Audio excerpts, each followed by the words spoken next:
প্রিয় দর্শক, আজ যাকে আপনাদের সঙ্গে পরিচয় করিয়ে দিব তিনি আপনার আমার যে কারো মতোই, আমাদের পরিবারের একজন সদস্যর মতোই একজন মানুষ।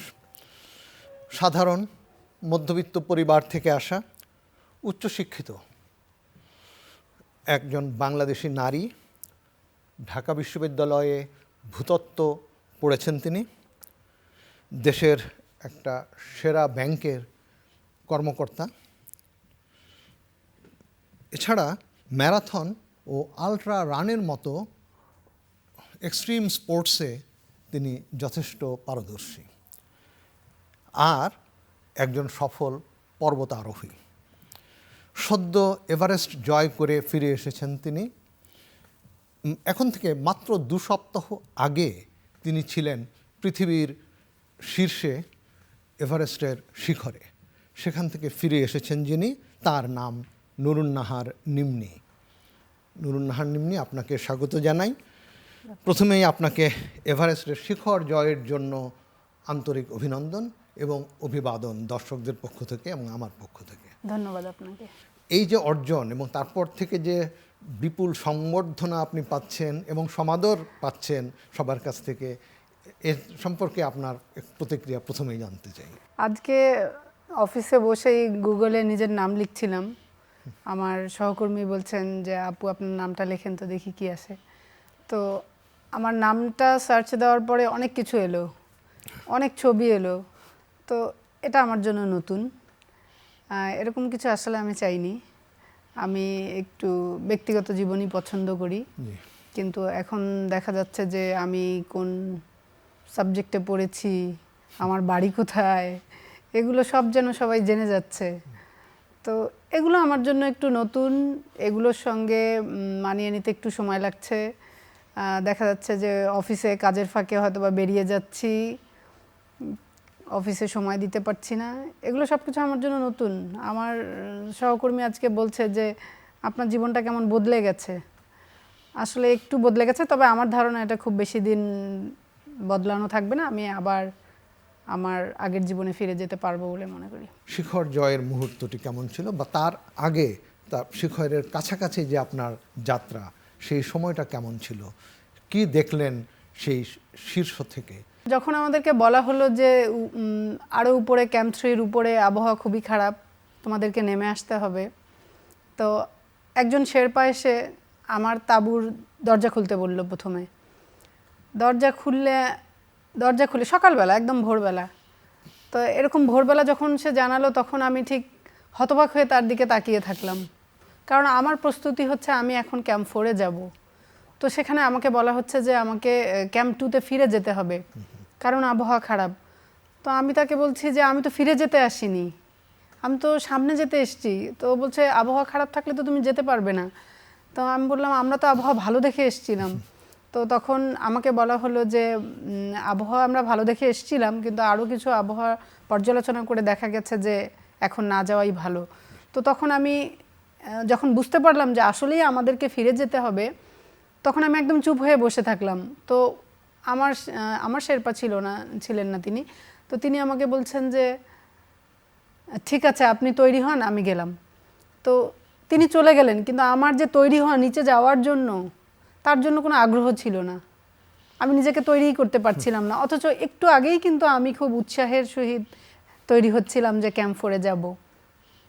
তো এই যে হতবাক হয়ে বসে থাকা, শিখরে পৌঁছে যে আমার আনন্দটা, সেটা কিন্তু এরকম না যে আমি একটা খুব হাসি দিয়ে বা হাহা করে হাসছি। আমার পক্ষে আমার আনন্দটা প্রকাশ করা আসলেই সম্ভব নয়। জি, নিশ্চয়ই। কিন্তু আপনার আনন্দ আমরা দেখতে পেয়েছি, আপনার আনন্দ প্রকাশিত হয়েছে আপনার প্রসারিত 2 হাতে। আপনার পরিচয় কিছুদিন আগে পর্যন্ত ছিল যেখানে এভারেস্টের নিম্নী। আপনাকে কেউ বলেছে আপনি যেখানে এভারেস্টের নিম্নী, এখন তো আপনি এভারেস্ট শিখরের নিম্নী। তো এই যে 5364 মিটার হচ্ছে যে আমাদের এভারেস্ট বেস ক্যাম্প, আর সেখান থেকে 8848.86, তাই না? জি, মিটার।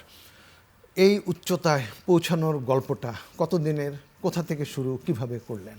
গত বছর হিমলুং হিমাল অভিযানটা শেষ হওয়ার পরে যখন আমি অভিযান শেষ করে বেস ক্যাম্পে ফিরে আসছি, তো তখন আমি ফিরে আসার সময়ই ভাবছি যে ৭,০০০ মিটার তো একটা অভিযান করে ফেললাম এবং সফল হলাম, তাহলে এবার এভারেস্টের চূড়ায় যাওয়ার চিন্তাটা করা যায়।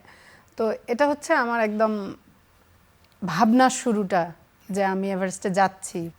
আমি যখন ভূতত্ত্ব বিভাগে পড়া অবস্থায় প্রথম বর্ষে চন্দ্রনাথ পাহাড়ে গিয়েছিলাম এবং চন্দ্রনাথ পাহাড়ের চূড়ায় চড়ে যখন আমার মনে হয়েছিল যে আমি এভারেস্ট জয় করে ফেলেছি, আপনার যেখানে এভারেস্ট বইয়ে এই কথা লেখা আছে যে আমার অনুভূতিটা হয়েছিল এরকম যে আমি এভারেস্ট জয় করে ফেলেছি, তো তখনই হয়তো আমার মনের ভিতরে ছিল, কিন্তু সেটা আমি বুঝতে পারিনি, সেটা আমি জানতে পারিনি, বা সেই অনুযায়ী যে আমি এগিয়ে গেছি তা নয়।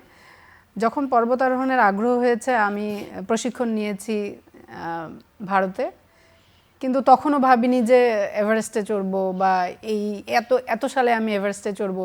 অনেকের প্রস্তুতি থাকে যে আমি এত সালে এভারেস্টে যাব, হয়তোবা তিনি পর্বতারোহণ মাত্র শুরু করলেন কিন্তু ঠিক করেন যে 2030 সালে হয়তোবা আমি এভারেস্টের চূড়ায় চড়বো। আমার এরকম কোনো প্রস্তুতি ছিল না, হয়তো মনের ভিতরে ছিল কিন্তু সেভাবে কখনো পরিকল্পনা করিনি। আপনার লক্ষ্যে পৌঁছানোর একটা আনন্দ, সেটা তো খুব বেশি সময়ের জন্য না আসলে, কারণ ওখানে তো খুব বেশি সময় থাকা যায় না। কতক্ষণ ছিলেন আপনি? আমি হয়তো 15 মিনিট বা 10 মিনিট এরকম ছিলাম। সেটুকু যথেষ্ট।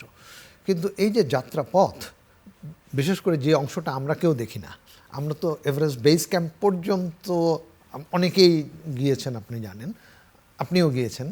তো তারপর থেকে এই যে খুম্বু আইসফল, তারপরে ক্যাম্প 1, ক্যাম্প 2, ক্যাম্প 3 এবং ক্যাম্প 4, ক্যাম্প 4 মানে তো প্রায় কাছাকাছি পৌঁছে যাও, সেখান থেকে শেষ সামিট অভিযান শুরু।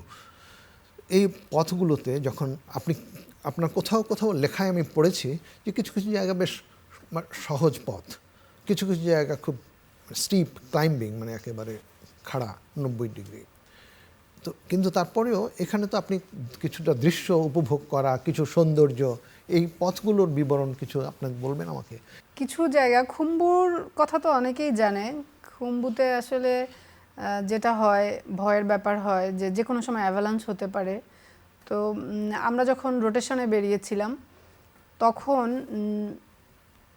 তখন কিছু জায়গা একদম ভার্টিক্যাল ছিল, তো ওই জায়গায় আমাদের সময় লেগেছে। আর তখন খুব ট্রাফিক ছিল, মানে রোটেশনের সময় অনেক মানুষ একসঙ্গে আমরা বেরিয়েছিলাম।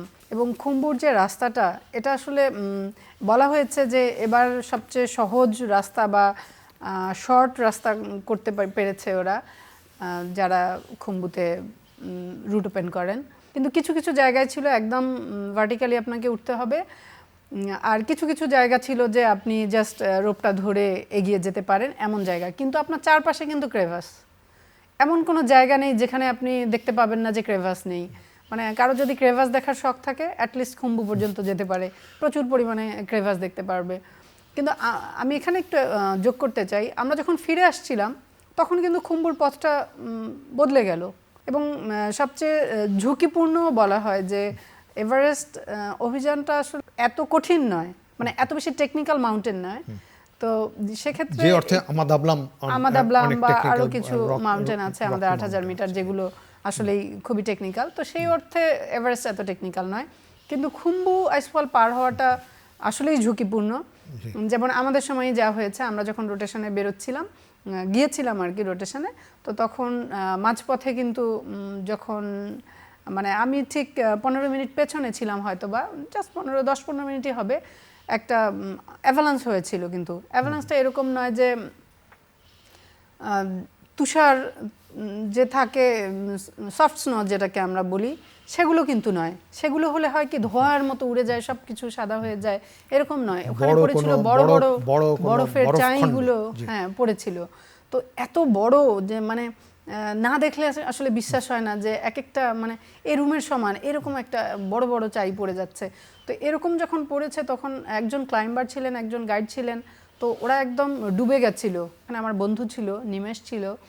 তো আমি যখন, আমাদেরকে অপেক্ষা করতে হচ্ছে, তো কারণ সামনে যেহেতু অ্যাভালান্স হয়েছে এবং পথটা বন্ধ হয়ে গেছে প্রায়, তো আমাদের গাইডরা বলছিল যে এখানে অপেক্ষা করো, দেখি সামনে কি হয়। তো ততক্ষণে দুটো হেলিকপ্টার এসে তাদেরকে উদ্ধার করেছে, এবং তাদেরকে উদ্ধারের আগে আমি নিমেষকে দেখেছি, ওকে আমাদের যে স্লিপিং ম্যাট থাকে সেই ম্যাটকে স্ট্রেচার বানিয়ে ওকে নিয়ে ওকে নিয়ে নিচের দিকে গেছে।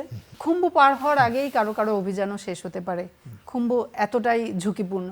তো আমার ক্ষেত্রে আমি খুব ভাগ্যবান ছিলাম যে আমাকে এই পরিস্থিতিতে পড়তে হয়নি, আমি খুব ভালোভাবে এটা পেরিয়ে গিয়েছিলাম। তো খুম্বুর বর্ণনা যতটুকুই বা দেই, কিন্তু তারপরে ক্যাম্প 1 থেকে ক্যাম্প 2 এর পথটা, যেটাকে ওয়েস্টার্ন কুম বলা হয়, তো এটা একদমই একটা সহজ পথ।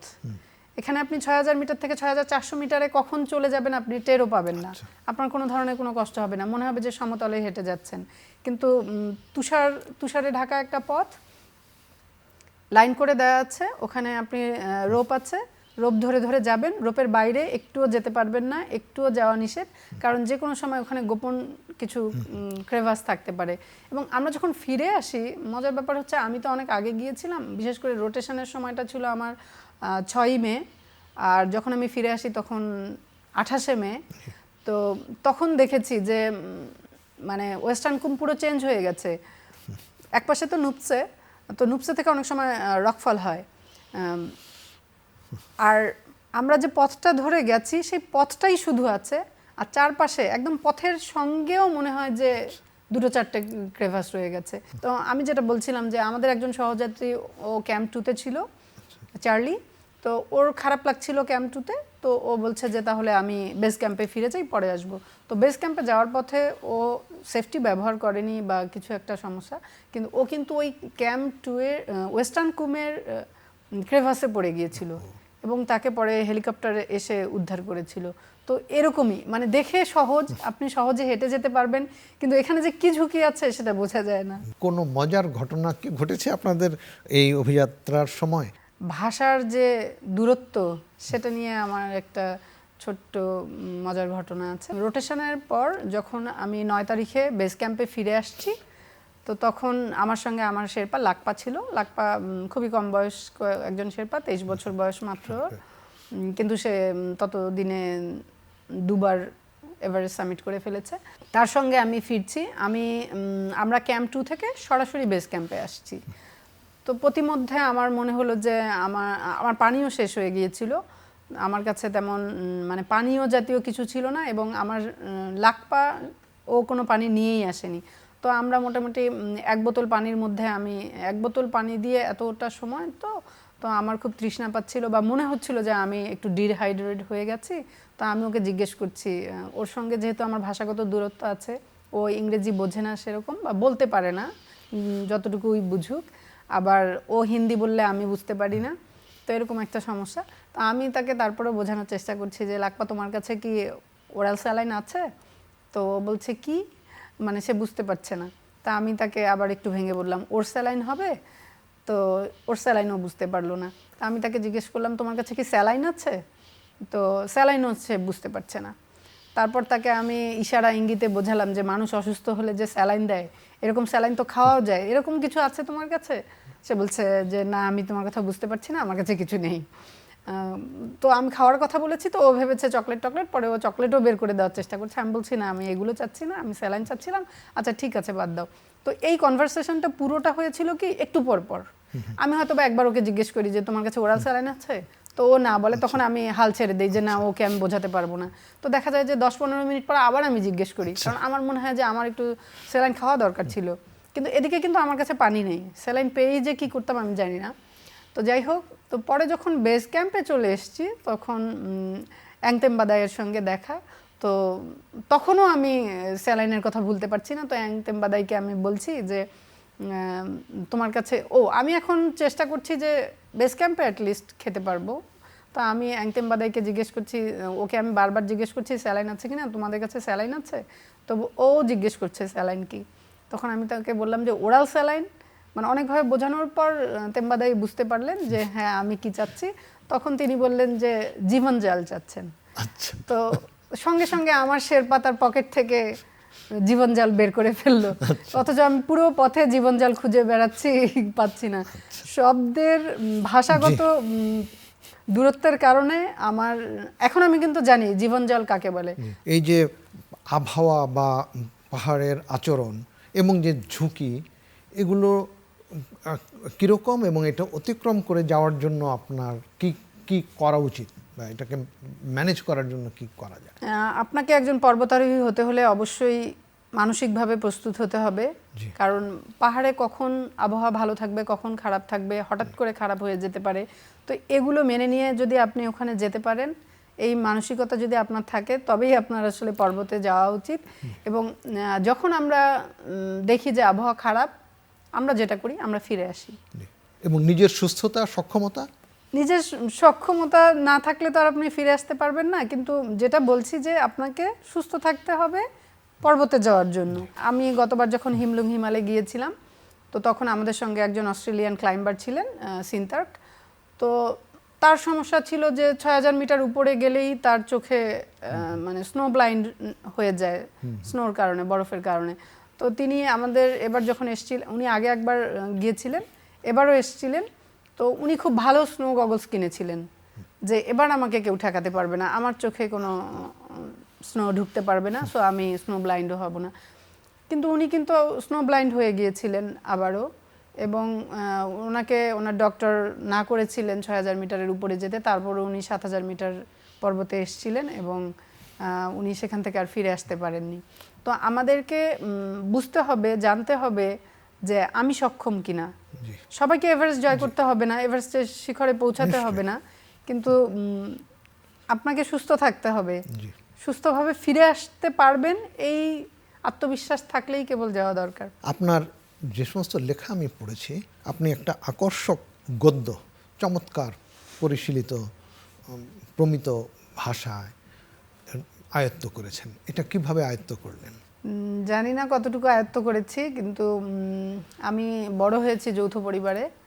তো যৌথ পরিবারে যেটা হয়, অনেক মানুষ থাকে, অনেক মানুষের অনেক ধরনের আকর্ষণ থাকে অনেক কিছুর বিষয়ে। তো আমি ছোটবেলায় দেখেছি যে আমার চাচা ফুপুদের কাছে অনেক ধরনের বই, অনেক ছোটবেলায় আমার কাছে অনেক বড়দের বই পৌঁছে গিয়েছিল।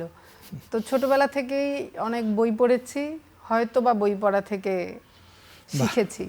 তো এখন আপনি তো নিজে গৃহকাজে ব্যস্ত থাকেন, আপনার পেশাগত কাজ আছে, ব্যাংকে দৌড়ান, অন্যান্য অ্যাক্টিভিটি আছে, পর্বত আরোহণ আছে, কিন্তু লেখালেখির কাজে আপনি আরেকটু সময় দেবেন কবে, এবং কবে আপনার এই এভারেস্ট বিজয়ের বিস্তারিত পড়তে পারবো? চেষ্টা করছি সময় বের করে লেখার, পেয়ে যাবেন আশা করছি। এবার আমি সেই নবীনদের পক্ষ থেকে আপনার কাছে জানতে চাই যে তাদের জন্য আপনার কি পরামর্শ, যারা এভারেস্ট বা এভারেস্টের মতন কোনো পর্বত অভিযাত্রায় যেতে চান? আমার কাছে কি মনে হয়, আপনি যখন কোনো কিছু চাইবেন, পুরো পৃথিবী আপনাকে সহযোগিতা করতে থাকবে। তো আপনার চাওয়াটা হতে হবে জেনুইন, আপনার চাওয়াটা হতে হবে যে হ্যাঁ আপনি আসলেই যেতে চান। আপনি মনস্থির করুন যে আপনি এভারেস্টে যেতে চান, আপনার যে কোনো সহযোগিতার জন্য আমরা আছি। আপনাকে অশেষ ধন্যবাদ নিম্নি। প্রিয় দর্শক, আমরা সবাই নিম্নির মতো সাহসী ও উদ্যমী হয়ে এভারেস্টের শিখর পর্যন্ত পৌঁছতে পারবো না, কিন্তু নিজেকে সুস্থ, সক্ষম, সবল করে তৈরি করা এবং যে কোনো একটা অভিযানে বেরিয়ে পড়ার মতন মানসিকতা বা শারীরিক সক্ষমতা অর্জন করা কিন্তু সম্ভব। তাছাড়াও জীবনের যে সমস্ত অন্যান্য উচ্চতাগুলো আছে, যেটাকে আমরা বলি যার যার নিজের এভারেস্ট, আসলে মানুষের সবচেয়ে উঁচু শিখর তো হচ্ছে তার ব্যক্তিগত সততা বা তার যে শক্তি, তার যে উদারতা, সেগুলো অর্জন করার জন্যেও কিন্তু এই ধরনের অভিজ্ঞতা একটা প্রেরণা হয়ে থাকতে পারে।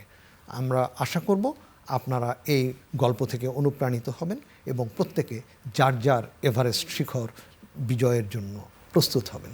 আপনাদের সবাইকে অশেষ ধন্যবাদ।